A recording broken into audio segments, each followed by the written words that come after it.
Hi kakotse, amazing morning. Ayan, meron akong i-feature sa inyo mga kakotse. Ayan, para sa mga first time buyer natin, unang magkakaroon ng brand new vehicle. Ayan, meron akong ipapakita sa inyo. Samahan nyo ako. Ayan, andito sa likod ko, nakikita nyo. Ayan, white pearl. Ayan, gusto kong ipakita sa inyo, meron siyang napakagandang promo. Yan.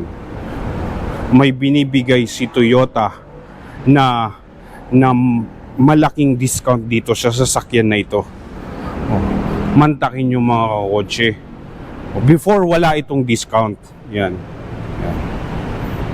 Ngayon, nagbibigay si Toyota ng up to 120,000 dun sa mga 2026 year model nito mga kakotse. Ito nakikita nyo, ito yung ATIV 1.5 hybrid electric vehicle ni Toyota. Napakaganda ng design nitong mga kakotse. Ang design nito na tinatawag is fastback design. Napaka powerful and elegant. Ito dahil tinawag siya na fastback. Parang short lang yung trunk niya. Tapos, tingnan mo naman, parang may iba yung pagka-sporty niya. Kumpara sa mga sedan natin, like ito, Vios. Iba yung likod niya. Ito, may fastback design. Ayan. Pati dito, may maliit na windows. Ayan. Diba? Napaka-sporty. And then, sobrang powerful and elegant style. Yan. Mga kakotse, di ko pala nabanggit sa inyo. Ito yung pinaka most affordable hybrid electric vehicle ni Toyota. Yan. Unit price nito para sa standard nasa 1,198,000. Tapos mantakin mo, makakakuha ka pa ng additional 120,000 discount for 2026 model mga kakotse until supply last. Yan. And then, lalong-lalo ng mga kakotse kung sa Toyota Balintawak ka kumuha. Hindi posibleng dadagdagan natin yan. Dadagdagan pa ng mga Toyota genuine accessories. Back to ATIV tayo mga kakotse. Ayan. Kasi ito yung highlight natin. Yan. May tatlo kang kulay na pwedeng pagpilian. Meron tayong yung Scarlet SE, tapos yung gray metallic. Yan. Tapos ito nakikita nyo, ito yung platinum white pearl. Pag sinabing HEV, naka-two-tone ka agad yan. Yan. Para sa premium color, nasa 1,208,000 naman yung unit price niya mga kakotse. Overall dimension nito, same sa lahat ng ATIV. Mahaba, malapad, mas mataas sa dating Vios. Diba? Elegant and powerful design. Yan. Seating capacity, as usual, sedan, nasa 5, including the driver, mga kakotse. Yan. For the engine naman, ito yung 1.5 hybrid. Yan. Yan.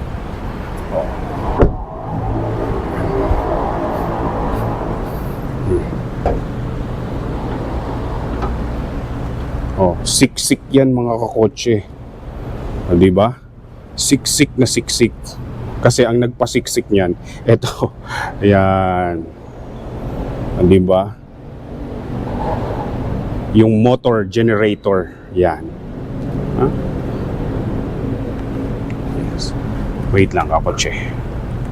I-open natin to. Yan. Yan. 1.5 engine, and then yung battery nito mga kakotse updated na rin. Syempre, naka lithium ion na siya. And CVT transmission. Diba? Yan.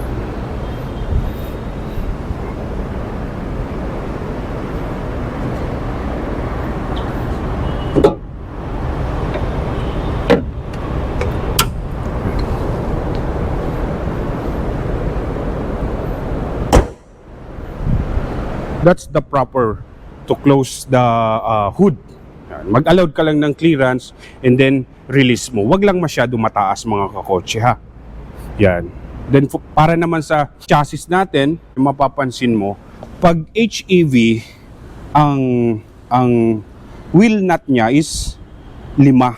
Para sa standard na 80, 4 lang po mga kakotse. Yan. 16 size. Tapos iba yung design niya. Kasi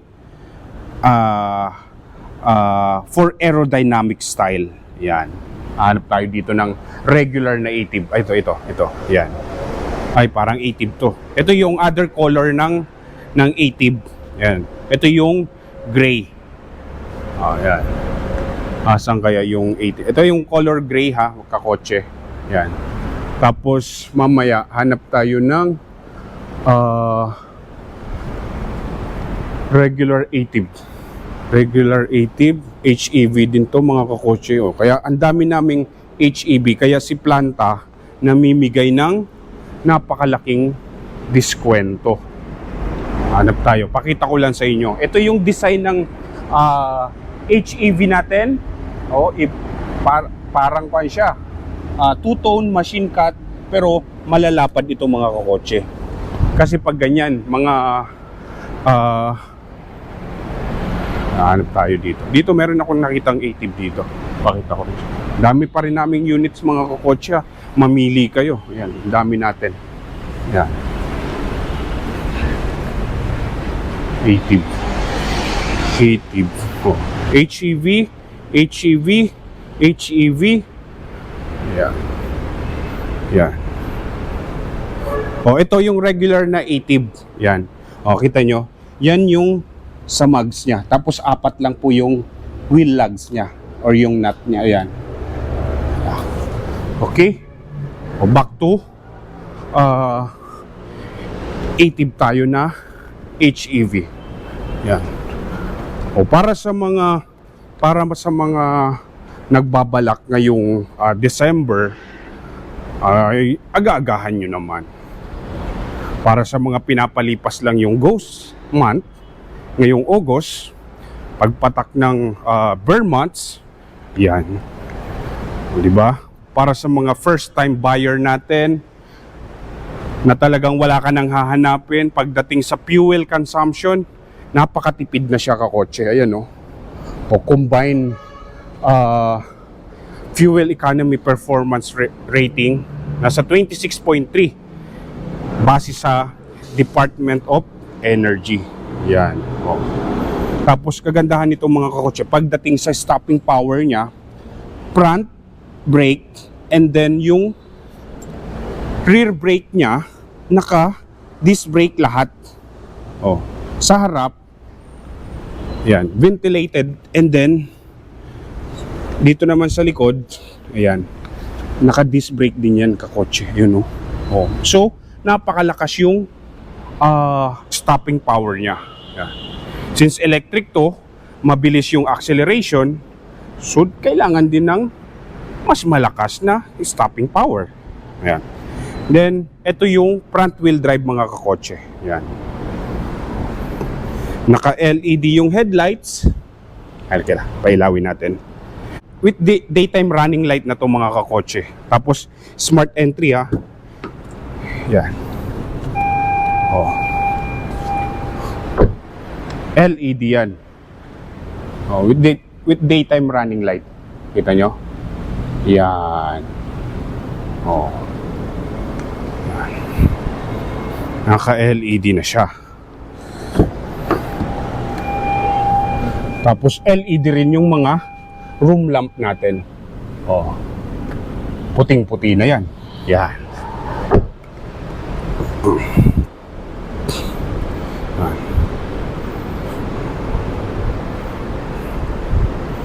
Para naman sa interior, napaka-powerful and then driver-oriented to kasi yung mga buttons niya, ang dali lang abutin. Talagang gamay na gamay ng sino mang driver or sino mang taong uupo dito sa driver side. Malaking mama man yan. Yan. Mapamaliit. Napaka Oh. Smart entry and then push start. Start na po yun.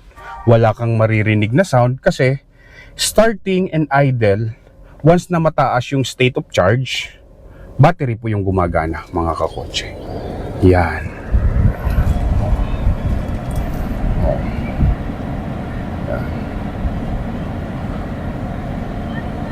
Tapos, napansin ko dito, pag upo natin dito sa seats, napakalambot. Yan.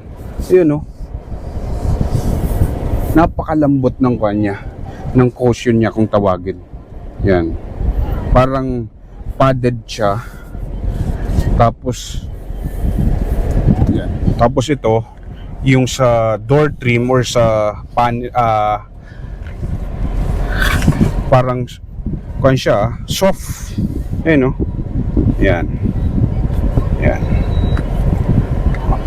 Tapos maganda rin dito, may touch ng pagka-elegance niya. Ayun, no? Parang nagda-diamond siya. Yan. Naka-piano black. Oh.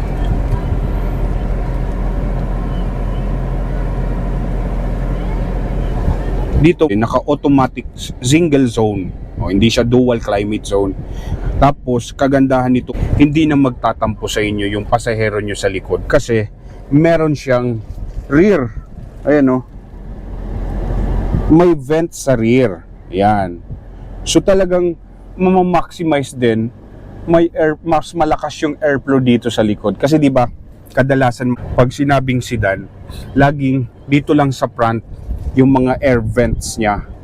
O, dito sa ATIV natin, meron na siyang rear, ayan, vent. So hindi na sila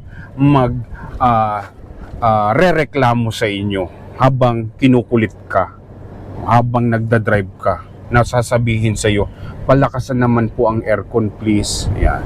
Kasi abot na nila, abot sila ng hangin at lamig. Yan. No, smart entry, and then naka 7-inch MID. Pag sinabing MID yan, talagang diin na diin yung MID. Naka multi-information display. Yan. Tapos ang kagandahan nito, yung display audio niya or yung infotainment, 9-inch. Tapos touchscreen, compatible sa Android Auto, Apple CarPlay, and then napaka laki na rin ng screen natin. Yan. Tapos meron siyang 6 speaker. Tapos naka LED room lamp. Yan, tulad ng binanggit ko, LED. Yan. Oh, yan. Tapos meron siyang panoramic view. Meron tong panoramic view. Ito yun. Oh. Yun. Oh, panoramic view. Sa mga gilid. Yan. Rear. Yan. Back to display tayo.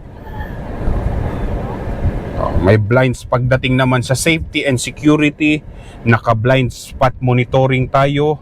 Tapos naka-rear cross traffic alert. Yan. Tapos meron din tayong EV modes na tinatawag. Basta mataas yung state of charge niya. Yan. Wireless charging, meron na rin siya pag nakakalimutan mo yung cord. Tapos kagandahan na rin ito para ma-maximize yung center console niya. Hindi na yung the usual na handbrake. Meron na siyang auto hold and then electronic parking brake na siya, mga kakotse. Yan.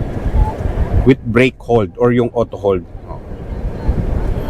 Tapos sa Toyota Safety Sense, equipped na rin. Meron siyang Toyota Safety Sense. Yan. O na pre-collision. Naka-automatic high beam na siya. Tapos lane keeping assist. And then, kagandahan, mas mai enjoy mo ito pag nasa freeway ka. S-Lex, N-Lex, meron na siyang adaptive cruise control, mga kakotse. Ayan, o, lane keeping assist ito. Ayan, o, sa mga controls niya, kumpleto na. Napaka driver oriented nga siya, no? O, at your fingertips, abot na abot mo yung mga controls. Ayan. O, ulitin ko, pagdating sa safety, naka ABS with brake assist, naka-vehicle stability control. Yan. Tapos traction control, ayan. Pre-collision, meron din siya. Yan. Hill start assist control. Tapos meron siyang backup camera. Yun. Nakita nyo naman. Yan. Backup camera. And then, pagdating sa likod, meron na rin siyang hindi lang backup camera. Patay lang natin. Hindi lang backup camera, meron siyang equipped na rin siya ng 2-eye sensor. Yung 2-eye pala niya mga kakotse, dito sa harap. Yan. So yung clearance niya, malalaman mo pati. Tapos, hindi lang siya equipped ng backup camera pag nagre-reverse ka. Meron din siyang 4-eye sensor. Ayan o. 1, 2, 3, then 4. Yan. Diba? Kumpleto na yan mga kakotse. HEV. Yan.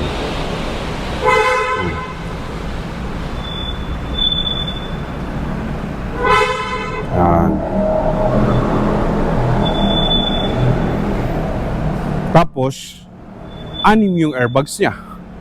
Yan. Ulitin ko si Toyota Motor Philippines, sobrang laki ng binibigay nila nitong discount. Yan. Para sa mga nagpaplano, para sa mga Toyota fanboy natin, yung avid Toyota, yan. Ito yung pinaka affordable. Updated yung battery, pinaka-latest, lithium-ion. Yan. Tapos, Toyota siya mga kakotse. Yan. Di ba?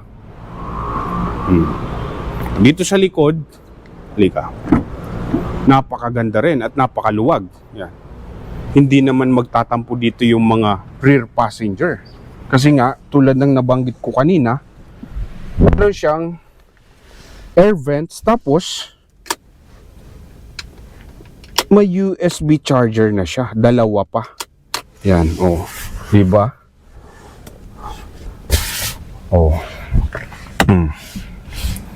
Ito yung may pagka-elegante pa dito sa likod. Yan. Di ba, mga kakotse? Ano pang hinihintay nyo mga kakotse? Kung may mga katanungan kayo, may mga clarification, may concern, message lang po kayo dito sa ating channel. Pag nakita naman po natin is agad-agad naman nating nire-replyan mga kakotse. Ayan. Hopefully, napakita ko sa inyo ng maayos. Ayan.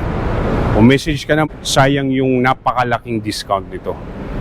Tapos bibigyan pa namin kayo ng mga Toyota genuine accessories. Yan. Maraming salamat sa pagsama sa video na ito. And then kung may mga request kayo, huwag niyong kakalimutan iparating sa amin mga kakotse. Yun lang. Uulitin ko tulad ng sinasabi ko, always drive safe. Bye!